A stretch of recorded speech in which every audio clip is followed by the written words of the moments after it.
Dun, dun, dun, dun. Aloha Cafe Radio.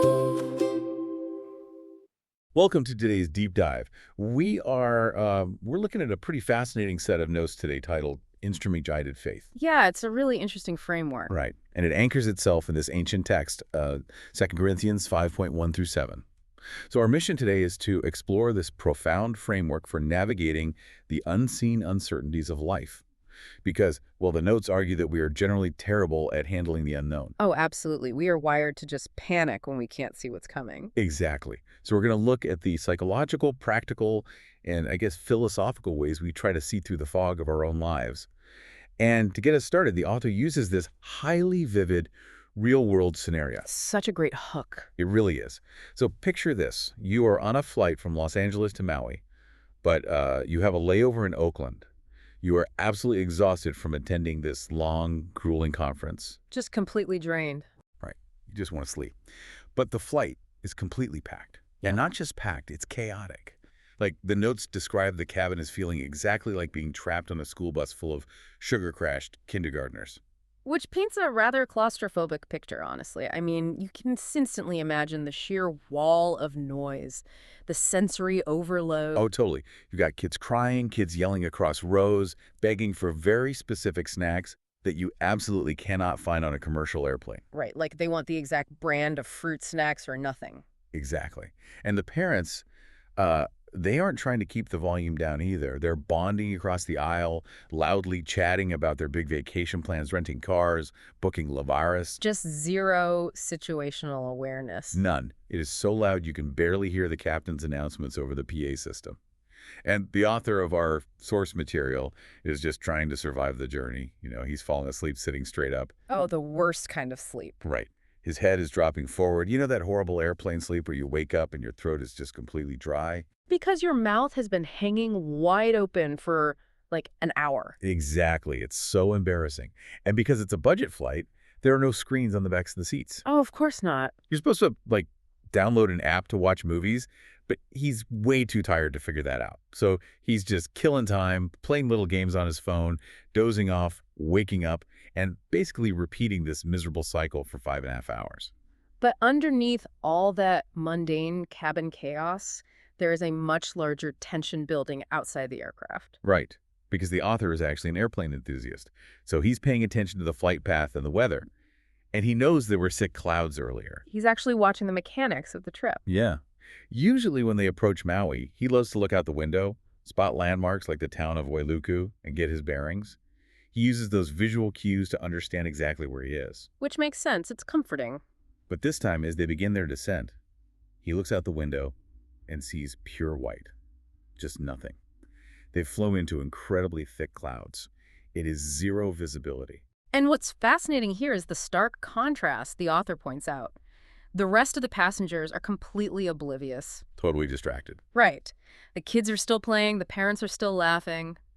But the author realizes immediately what is happening. The pilot is executing an instrument flight.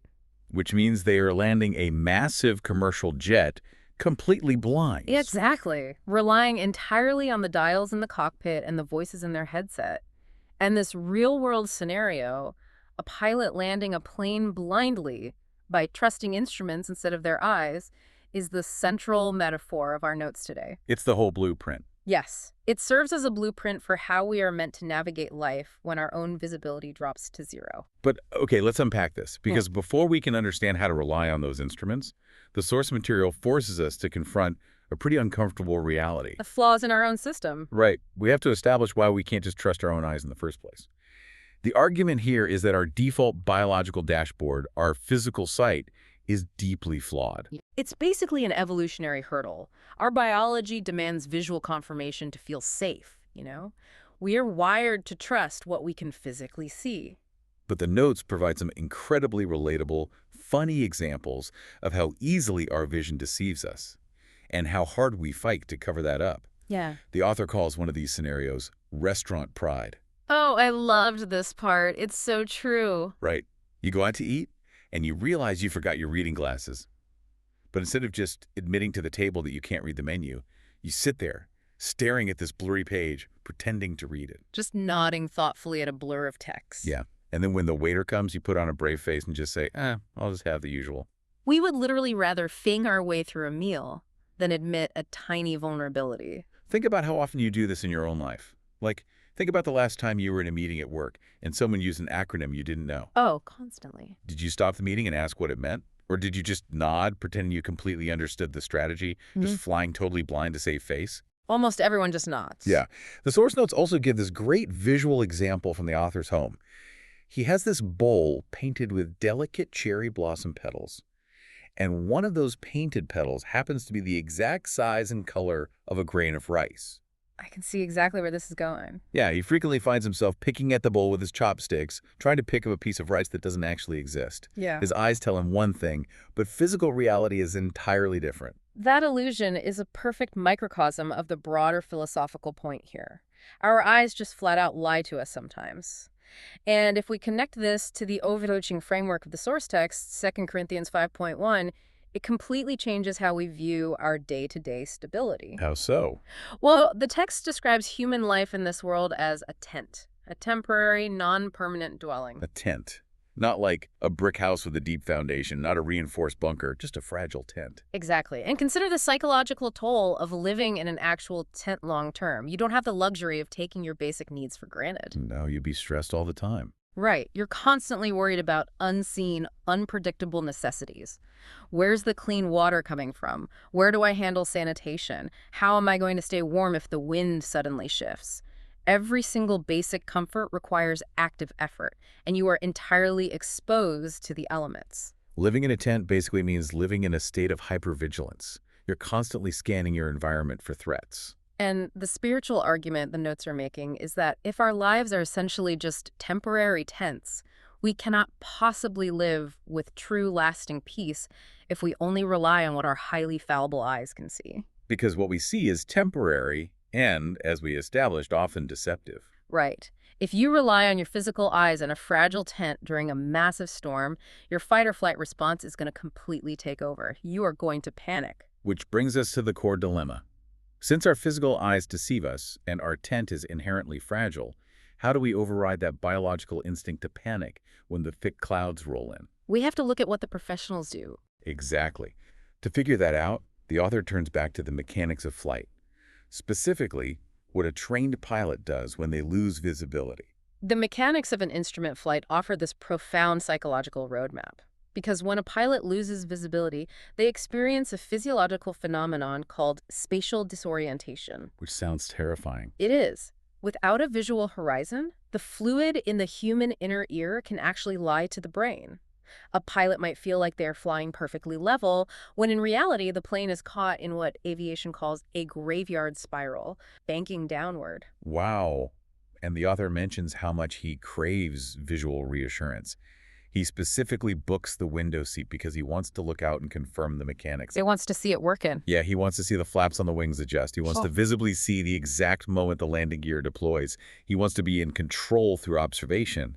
But in those pure white clouds over Maui, sight fails completely. The horizon is just gone. And what's fascinating here is the protocol the pilot follows in that exact moment. It is completely counterintuitive to human nature. How so? They do not trust their gut feeling about which way is down. They have to actively ignore what their own inner ear is telling them.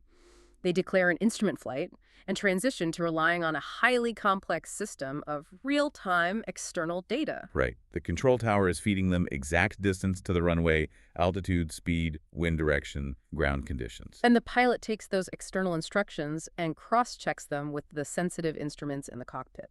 The spiritual parallel drawn in the notes is that the control tower and the cockpit instruments represent the Word of God. The data feed providing objective reality isn't about wind speed, it's about eternal realities. Exactly. The text points to verse 4 of the passage, offering the ultimate certainty, what is mortal may be swallowed up by life. It's the promise that the fragile nature of our tent is not the end of the story. And verse 5 goes even further, stating that God has given the Spirit as a guarantee. A literal guarantee. But I want to pause and ask about that word guarantee. What does that actually mean practically? Because a pilot has a physical dashboard they can look at. Right. Like the altimeter glows in the dark. It gives a specific number. Right. It's tangible. Yeah. Hmm. But I cannot physically see a spiritual guarantee.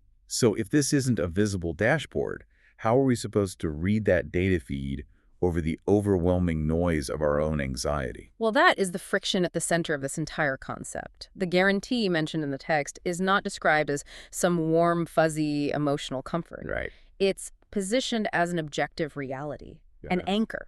Reading that data feed means actively choosing to believe the historical and textual promises of that source over your immediate biological panic. Which is incredibly hard to do. It is, and this highlights the crucial insight of the entire text. Yeah. The profound contrast between a trained pilot and an untrained human being. When visibility drops, a trained pilot trusts their instruments more Right. They fixate on those dials. because they know their own biology is lying to them. They double down on the external data. They have to, or they crash.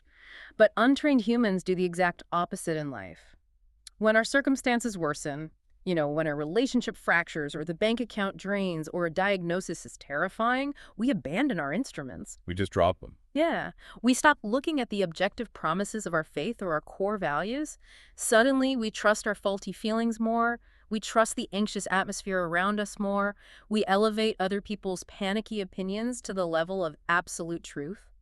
We think we're being realistic by worrying, but we're actually experiencing spiritual spatial disorientation. Exactly. We convince ourselves we're carefully analyzing the situation, but what we're actually doing is pressing our faces against the glass, staring desperately out the window into dense fog, trying to squint our way to safety. And because we can't see anything but fog, our fight or flight response just takes over. We let our temporary circumstances dictate our permanent reality. We let the turbulence convince us the plane is going down. Wow. So if the key to surviving the fog is to stop looking out the window and start trusting the instruments, what does that psychological rewiring process actually look like? How do we actually do it? Right. How do you and I flip those switches in our own cockpit when our inner ear is screaming that we're falling? This brings the notes to the most famous line from the biblical passage, 2 Corinthians 5.7. We walk by faith, not by sight. Here's where it gets really interesting. Yes, because the source material does something vital here. It defines what faith is by aggressively stating what it is not. Right. People often use the word faith as if it's this magical state of Zen. But the notes clarify that faith is not a special feeling. It's not a sudden rush of bravery or the complete absence of fear. And most importantly, faith doesn't mean you suddenly get X-ray vision and can see the runway through the clouds. If faith isn't a feeling and it isn't clear vision, then what is the actual mechanism? It is action. Think back to the pilot. When the plane hits that wall of pure white cloud, the pilot doesn't throw their hands up and say, well, I can't see the runway anymore, so I'm just going to stop flying until it clears up. Right. You cannot park a commercial jet in the sky. They do not freeze. They maintain their angle of descent. They keep their speed up. They follow the directions from the tower relentlessly. They keep moving forward into the blindness. But when humans hit a cloud of uncertainty in life, our instinct is to halt. Just stop. Yeah. We cannot see the future, so we hesitate. We delay making hard decisions. We retreat as fast as we can to whatever feels safe and controllable, even if that retreat takes us completely off course. The notes synthesize this into one incredibly powerful statement. We do not obey because we have certainty.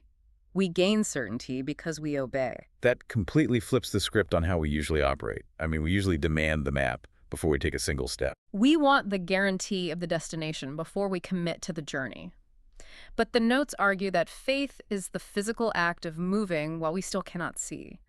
The action must precede the certainty. Psychologically, this is how we rewire our response to fear. Action breaks the paralysis of the fight or flight loop. Exactly. It's like driving down a pitch-black, winding mountain road at midnight. There are no streetlights. Your headlights only illuminate the next 20 feet of pavement in front of you. Right.